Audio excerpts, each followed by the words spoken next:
শুধু বসে বসে ওই লুডো খেলবে, ক্যারম খেলবে, আড্ডা মারবে আর দম করে ভাত খাবে, বাস এই তো তোমার কাজ। আব্বা, এটা আপনি কি বললেন? আমার কয়টা খাওয়া, এটা ভালো ভার্সিটিতে পড়ান, এই কারণে আপনি আবার খোটা দিলেন? আর এই যে আপনি এত বড় বড় কথা বলতেছেন, কি এমন আহামরি খাওয়া কি করছেন আমার জন্য?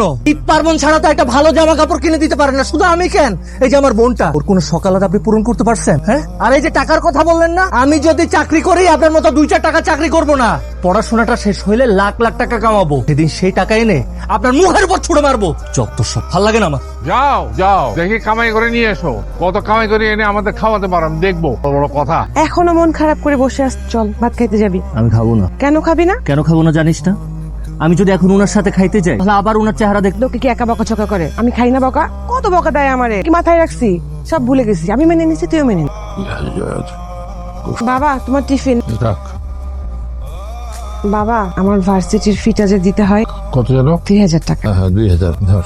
বাবা 50 টাকা বাড়ায় দাও না। 50 টাকা দিয়ে কি করবি? প্রতিদিন ভার্সিটিতে হেঁটে হেঁটে যাই, আজকে একটু রিক্সায় যাবো, দাও না 50 টাকা। তুমি আজকে রিক্সায় যাবে, ভালো লাগবে, আবার কালকে যেতে চাইবে। এই নাও, এই 20 টাকা নাও, এই নাও আরো 10 টাকা। Thank you. এই টাকা দিয়ে কিছু খেয়ে খাবে, বুঝছো? পেট খালি রাখবে না, আর লক্ষ্যের মধ্যে পড়াশোনা করবে, ঠিক আছে? সাবধানে যেও। হ্যাঁ।